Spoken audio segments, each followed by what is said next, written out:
The maid wasn't supposed to hear those words. She certainly wasn't supposed to remember them.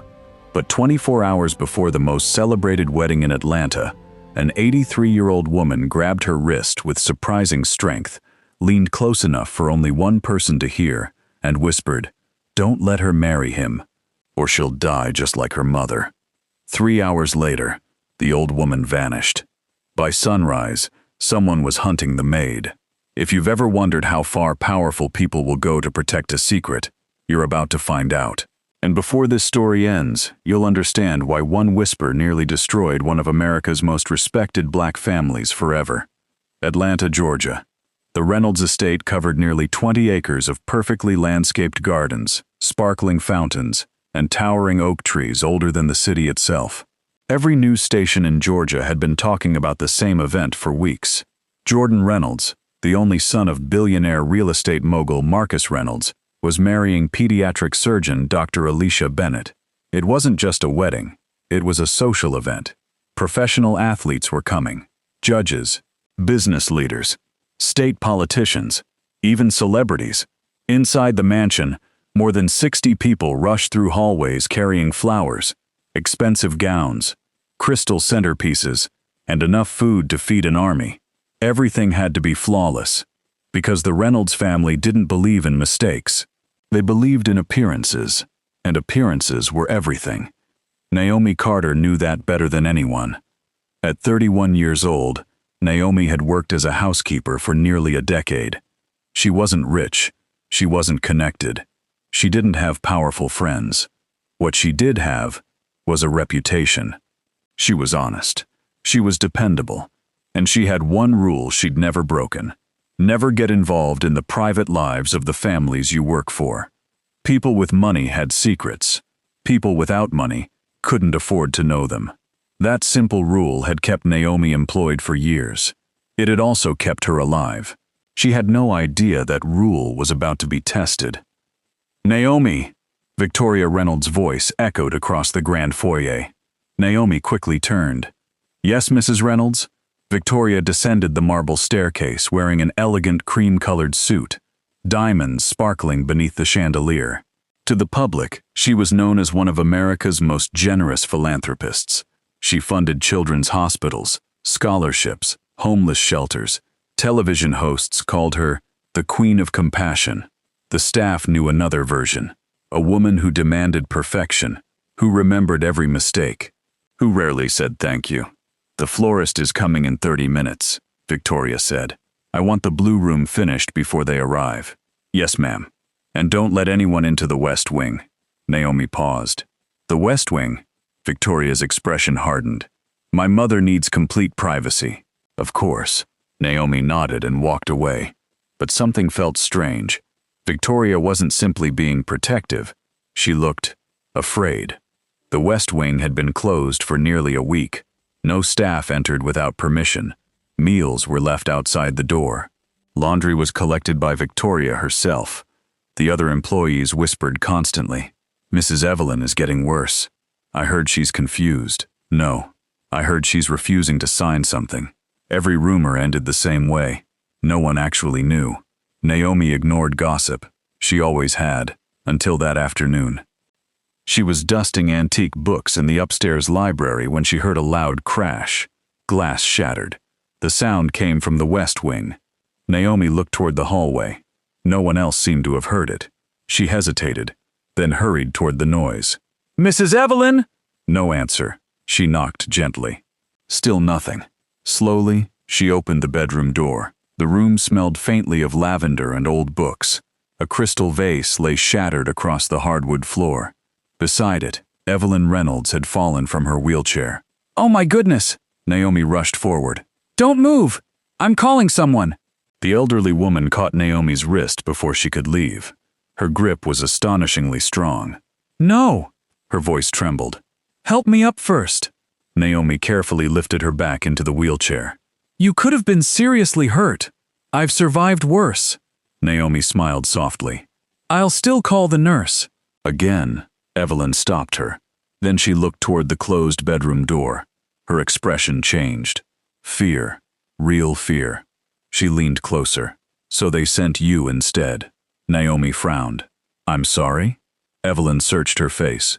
For several seconds, then relief softened her eyes. No, you don't know. Know what? Instead of answering, Evelyn reached beneath the blanket covering her lap. She pulled out a small antique silver key attached to a faded blue ribbon. Her hands trembled as she pressed it into Naomi's palm. Keep this. Naomi looked at the key. What does it open? The truth. A chill ran through her body. Before Naomi could ask another question, footsteps echoed in the hallway. Heavy, fast. Evelyn's eyes widened. They're coming. She squeezed Naomi's hand. Hide it. Naomi slipped the key into her apron pocket, just as the bedroom door burst open. Victoria Reynolds entered first. Marcus Reynolds followed close behind.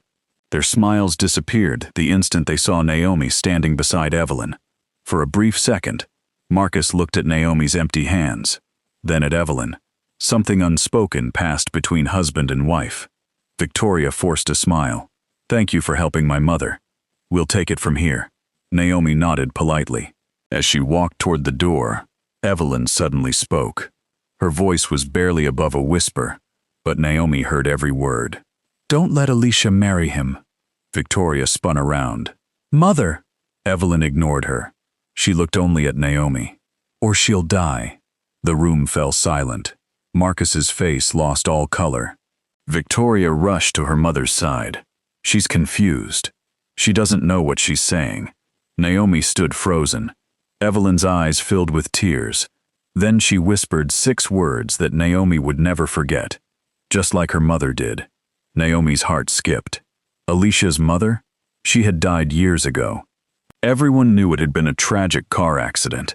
So why had Evelyn sounded as though it wasn't an accident at all? Naomi slowly walked out of the room, but before the door closed completely, she heard Marcus say something in a low, controlled voice. She heard too much. Victoria answered without hesitation. Then this time, we don't make the same mistake. Naomi stopped breathing. She didn't wait to hear another word. She hurried down the hallway, unaware that a pair of security cameras had followed her every step. Someone inside the Reynolds mansion had just decided she knew too much, and before the wedding, they intended to make sure she could never tell anyone. Naomi didn't stop walking until she reached the servants' entrance behind the mansion. Only then did she realize her hands were trembling. She looked over her shoulder. The hallway behind her was empty. Still, she couldn't shake the feeling that someone was watching. Slowly, she reached into the pocket of her apron and felt the small silver key Evelyn had pressed into her hand. It was old, heavier than it looked. On one side was an engraved letter, E.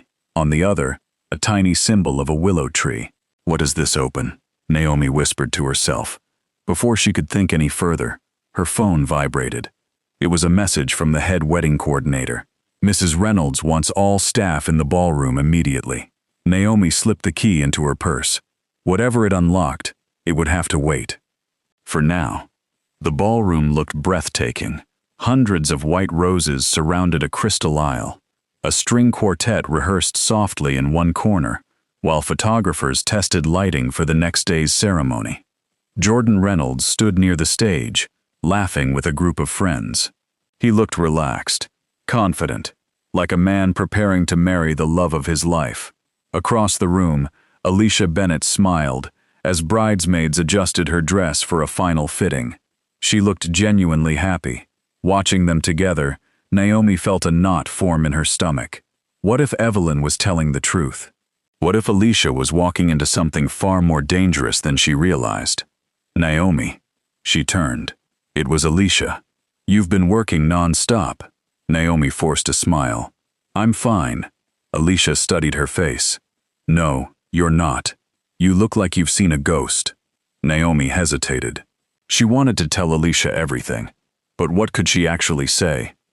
Your future grandmother whispered that you're going to die? Without proof, it would sound unbelievable. I'm just tired, Naomi said quietly. Alicia wasn't convinced. If something's wrong, you can tell me. Before Naomi could answer, Victoria appeared. There you are, Alicia. We're ready for family photographs. Victoria smiled at Naomi. It was the kind of smile that never reached her eyes. "Thank you, Naomi. You may return to work." As Alicia walked away, she glanced back at Naomi. Something about that look said she knew Naomi was hiding something. Late that evening, after most of the guests had left, Naomi finally finished cleaning. The mansion grew quiet. She checked the time. 11:47 p.m. If she wanted answers, this might be her only chance. She remembered the symbol engraved on the key, the willow tree. Then she remembered something else. Earlier that afternoon, she had dusted a portrait in the old west hallway. Behind the painting, someone had carved the exact same symbol into the wall decades ago. Her heartbeat quickened. She grabbed a flashlight and quietly made her way upstairs. The west hallway was almost completely dark. Moonlight poured through the tall windows, casting long shadows across the floor. Naomi reached the portrait, an enormous painting of the Reynolds family taken nearly 30 years earlier. Marcus, Victoria, a little boy, only one little boy, Jordan, no Isaiah, no sign that another child had ever existed. She carefully lifted the painting from its hook. Hidden behind it was a small brass keyhole. The silver key fit perfectly. Naomi hesitated. Once she turned it, there would be no going back. She took a deep breath. The lock clicked. A narrow wooden door slowly swung inward. Cold air drifted from inside. It wasn't a room. It was a hidden staircase leading underground. Naomi switched on her flashlight and carefully descended the stairs. Each step creaked beneath her feet. The air smelled of dust and cedar. At the bottom, she found a small underground study. It looked untouched for years. Shelves lined the walls, old journals, photo albums, boxes of letters. A large wooden desk stood in the center of the room. Above it hung another willow tree, carved into the wall. "This must have been Evelyn's," Naomi whispered. She opened the top drawer. Inside lay dozens of neatly organized files. One folder immediately caught her attention. Across the front, in bold black handwriting, were the words, "If anything happens to me, give this to the police." Naomi slowly opened it. The first page wasn't a letter. It was a birth certificate. She froze. It belonged to Alicia Bennett. But the name listed under mother wasn't the woman Alicia had always believed was her mother. It was someone else. A woman named Danielle Brooks. Naomi frowned. That couldn't be right. Alicia had always spoken about her mother, Angela Bennett, who supposedly died in a car crash when Alicia was 6 years old. So who was Danielle Brooks? Before Naomi could read further, she heard footsteps above. Someone had entered the hallway. She quickly turned off her flashlight. The underground room disappeared into darkness. The footsteps grew louder. A door opened, then another. Someone was searching. Naomi held her breath. A man's voice echoed faintly through the hidden staircase.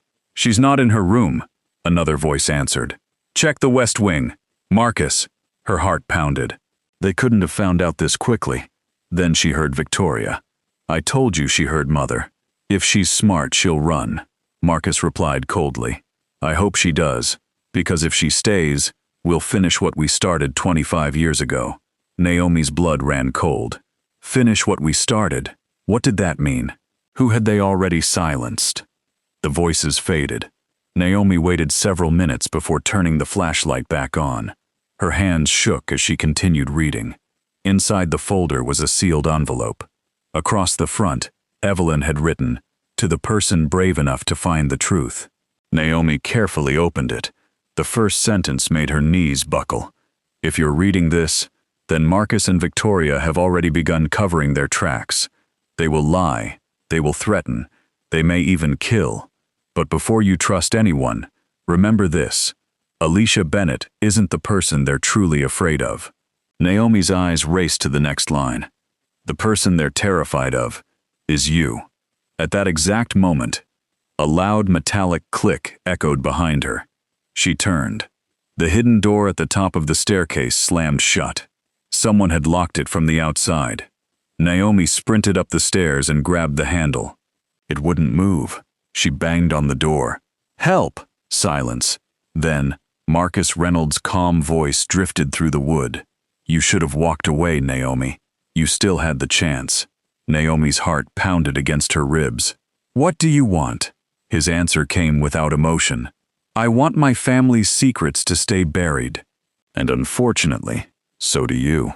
The lights in the underground room suddenly went out. Darkness swallowed everything. Then Naomi heard the unmistakable smell and hiss of gas filling the hidden chamber. Someone wasn't trying to scare her anymore. Someone was trying to make sure she never walked out alive. Before we find out whether Naomi escapes, take a moment to subscribe if you enjoy emotional stories packed with suspense, shocking family secrets, and unforgettable endings. And tell us in the comments, if you were Naomi, would you keep fighting for the truth, or protect yourself and walk away? Because what happens next changes everything. The smell of gas spread through the underground room. Naomi pulled the collar of her uniform over her nose and pounded on the hidden door. Nothing. She searched the walls with trembling hands, desperate for another way out. The air grew heavier. Her breathing became shallow. Then, she remembered something Evelyn had said. The truth always has two doors. They only lock the one they know about.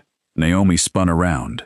Two doors. Her flashlight had gone out, but the faint moonlight filtering through a tiny basement window revealed the carved willow tree on the far wall. She ran toward it, but her fingers traced the carving until she felt a loose wooden panel. She pulled with all her strength. The panel swung open. Behind it was a narrow brick tunnel, just wide enough for one person. Without looking back, Naomi crawled inside. Seconds later, a deafening explosion shook the underground room behind her. Dust rained from the ceiling. The force pushed her forward. She covered her head and kept crawling until she finally saw fresh air and moonlight ahead. She emerged behind an abandoned greenhouse nearly 200 yards from the mansion. Coughing and covered in dust, she looked back. Smoke rose from beneath the west wing. The hidden room was gone. So was nearly every piece of evidence inside it. Marcus hadn't wanted to scare her. He had wanted to erase the truth forever. Across the estate, wedding staff rushed toward the smoke. Guests gathered outside, whispering. Marcus Reynolds calmly addressed everyone. An old electrical line caught fire beneath the house. The situation is under control. His voice never shook. His suit was spotless. To everyone watching, he looked like a man handling an unfortunate accident. Only Naomi knew better. She watched from behind the greenhouse as firefighters arrived. Then she remembered the envelope. In the panic, she had stuffed it, and Alicia's birth certificate, inside her apron. She reached into her pocket. They were still there. Marcus had destroyed the room, but he hadn't destroyed the most important evidence. Before she could leave, headlights swept across the garden. A black SUV stopped near the greenhouse. Naomi ducked behind a stone wall. The driver's door opened. Jordan stepped out, alone. He looked around before speaking quietly. "I know you're here." Naomi held her breath. "I saw you leave the tunnel." She slowly stood. Jordan raised both hands. "I'm not here to hurt you." She didn't move. "You expect me to believe that?" He sighed. "No, but I need answers just as much as you do." Naomi studied his face. For the first time since meeting him, he looked frightened. Not for himself, for the truth. "I heard my parents arguing after the fire," he admitted. "My mother kept asking if you escaped.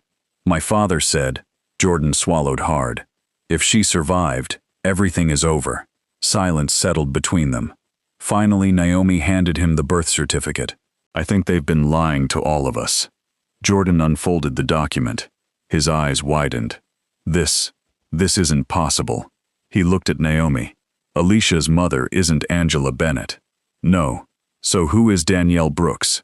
Neither of them had an answer, but both knew one thing. The lies were bigger than they had imagined. Meanwhile, inside the mansion, Alicia stood outside Evelyn's bedroom. The elderly woman's bed was empty. The nurse looked confused. "She was here an hour ago." Alicia's stomach tightened. "What do you mean she was here?" The nurse searched the room. "Her wheelchair is gone. So is her overnight bag." A wave of panic swept over Alicia. Her grandmother hadn't wandered off. Someone had taken her, or someone had helped her escape. Miles away, an old church sat quietly on the outskirts of Atlanta. Its sanctuary was empty, except for one elderly woman praying in the front pew. "Evelyn Reynolds." A soft voice came from behind her. "I knew you'd come." She turned. Detective David Coleman walked toward her. "You said you were finally ready." Evelyn nodded. "I'm done protecting my son." She placed a thick leather journal into his hands. "I've carried this guilt for 28 years. The detective carefully opened it. Inside were handwritten entries, bank records, private letters, medical files, photographs. Every page documented the lies Marcus and Victoria had built their empire upon. Coleman looked up. "This is enough to bring them down." Evelyn's eyes filled with tears. "It won't be enough." "What do you mean?" She took a slow breath. "They've hidden one final secret. The one secret that explains everything." Back at the estate, Naomi and Jordan sat inside Jordan's car, reading Evelyn's letter together. Halfway through, Jordan stopped. His face turned white. "No." Naomi looked at him. "What is it?" He pointed to a paragraph near the bottom. "Marcus never chose one child over another because of inheritance. He chose because only one of the twins was his biological son." Jordan stared at the page. His hands shook uncontrollably. "What does that mean?" Naomi continued reading. "Victoria had an affair before the twins were born. Marcus discovered the truth after their birth through a private DNA test. Rather than expose the scandal that would destroy his reputation, he ordered one child to disappear forever. Believing he had removed the evidence of Victoria's betrayal, Jordan felt as if the world had stopped. "So, my father may not be my father?" Naomi looked at him quietly. "We don't know which twin the DNA test belonged to." Jordan's voice broke. "He destroyed a child's life, and he didn't even know if it was me." At that same moment, Marcus entered his private office. Victoria stood waiting. Her eyes were red from crying. They survived. Marcus poured himself a glass of water. "I know. The detective has spoken to your mother." "I know." Victoria whispered. "What if the journal still exists?" Marcus finally looked at her. Then he opened a locked drawer. Inside rested a small velvet box. He removed an old gold signet ring engraved with the Reynolds family crest. "I hoped I'd never have to use this." Victoria frowned. "What are you doing?" Marcus answered in a calm voice that sent chills down her spine. "Ending this." He picked up his phone and dialed a number from memory. The call connected after a single ring. Marcus spoke only one sentence. "The wedding proceeds as planned." He paused. "And make sure Naomi Carter never reaches the chapel." He ended the call without another word. Victoria stared at him in horror. "Marcus, what have you done?" He looked out the window toward the beautifully decorated wedding aisle. "I've protected this family for 28 years. I won't let a maid destroy it now." The next morning, wedding bells began ringing across the Reynolds estate. Guests took their seats. Television cameras rolled.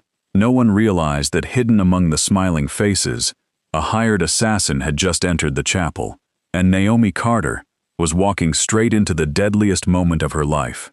The chapel was breathtaking. Rows of white roses stretched toward the altar. Soft music echoed through the room as nearly 300 guests took their seats. Atlanta's wealthiest families smiled for cameras, completely unaware that the Reynolds family's perfect image was about to shatter. Outside, Naomi stepped out of Jordan's car. She took a slow, steady breath. "You don't have to do this," Jordan said quietly. Naomi looked toward the chapel.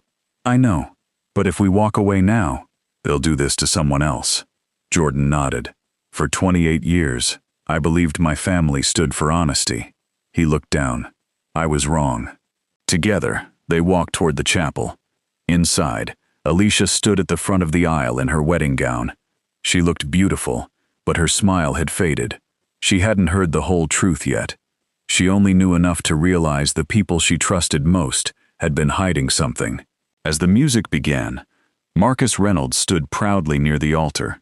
To everyone else, he looked like a father preparing to celebrate his son's wedding. Only Naomi saw the fear hidden behind his confident expression. Because Marcus knew one thing: if the truth came out today, everything he had built would collapse. Just as the officiant began speaking, the chapel doors opened. Every head turned. Naomi walked inside. Jordan followed beside her. Behind them came Detective David Coleman. And finally, Evelyn Reynolds. The room erupted in whispers. Victoria's face turned ghostly pale. Marcus clenched his jaw. "What is the meaning of this?" he demanded. Detective Coleman stepped forward. "It means the wedding is postponed." Marcus laughed softly. "On whose authority?" "On the authority of the evidence." The detective held up Evelyn's leather journal, and the testimony of the woman who kept your secret for nearly 3 decades. Marcus looked toward his mother. "You'd destroy your own family?" Evelyn's voice trembled. "No. I've spent 28 years trying to protect what was left of it." She slowly turned toward the guests. "My son wants you to believe this family was built on love. It wasn't. It was built on lies." The chapel fell silent. She told them everything. How Marcus had secretly altered birth records. How Victoria had chosen silence over truth. How an innocent child had been taken from his family. How witnesses had been paid. How anyone who asked questions had been threatened. Even how Naomi's mother had been kidnapped to keep the truth buried. Gasps echoed throughout the chapel. Several guests quietly stood and walked out. Others couldn't believe what they were hearing. Television cameras continued recording every second. Marcus finally shouted, "That's enough!" He pointed at Naomi. "She's manipulating all of you." Naomi calmly stepped forward. "I never asked for this. I came here to clean your home." She looked directly into Marcus's eyes. "But you made one mistake." Marcus stared back. "And what's that?" "You assumed the maid didn't matter." The room became so quiet that no one dared breathe. Naomi continued, "You believed people only listen to the rich, but the truth doesn't care how much money you have. It only needs one person willing to tell it." Detective Coleman nodded toward another officer. They wheeled in a television monitor. The forensic team recovered enough data from the damaged VHS tape to restore its audio. The recording filled the chapel. Marcus's own voice echoed through the speakers. "No one can ever know there were 2 boys." Then Victoria's voice. "What about the child?" Marcus answered without hesitation. "He disappears." Silence. No one spoke. No one moved. Jordan slowly turned toward his parents. Tears streamed down his face. So it was true. Marcus opened his mouth. No words came. For the first time in his life, he had no lie left to tell. Alicia quietly removed her engagement ring. She looked at Jordan with tears in her eyes. "I don't blame you. You were lied to too." Jordan nodded, unable to speak. She placed the ring in his hand. "When the truth finally becomes your foundation, if that day ever comes, maybe we'll find each other again." She kissed his cheek, then walked slowly out of the chapel. Not because she didn't love him, but because she refused to begin a marriage under the shadow of generations of deception. Moments later, another officer entered. He whispered something into Detective Coleman's ear. The detective smiled. "We've confirmed the DNA records." Everyone looked toward him. "Isaiah has been found." Jordan's breath caught. "He's alive." "Yes. He grew up with an adoptive family who loved him. He built an honest life. He never knew he had a twin brother." Jordan closed his eyes as tears rolled down his face. For years he had believed he had lost something he could never name. Now he knew what it was. A brother. Police officers approached Marcus and Victoria. Marcus looked around the chapel one final time. His empire, his reputation, his carefully crafted legacy. All of it had disappeared in a single morning. As the handcuffs clicked into place, Evelyn lowered her head and whispered, "The truth always arrives. It just arrives in its own time." 3 months later, Jordan stood outside a quiet home in North Carolina. The front door opened. A man stepped onto the porch. They looked at each other for several long seconds. Same eyes, same smile, same quiet strength. Jordan finally spoke. "My name is Jordan." The man smiled gently. "I know. I'm Isaiah." Neither brother could hold back the tears. They embraced, mourning the years they had lost while choosing to cherish the years still ahead. Naomi returned to her ordinary life, but she was no longer invisible. She had reminded an entire city that courage doesn't wear expensive suits. Sometimes, it wears a simple housekeeping uniform. Sometimes, The strongest voice belongs to the person no one thought was listening. And sometimes, the truth is carried not by the powerful, but by the person who refuses to stay silent. If this story touched your heart, don't forget to like this video, subscribe to the channel, and turn on notifications so you never miss another unforgettable story. And tell us in the comments, if you were Naomi, would you have risked everything to expose the truth? Or would you have walked away to protect yourself and your family? Until next time, remember this: money can buy influence, it can buy silence, but it can never bury the truth forever.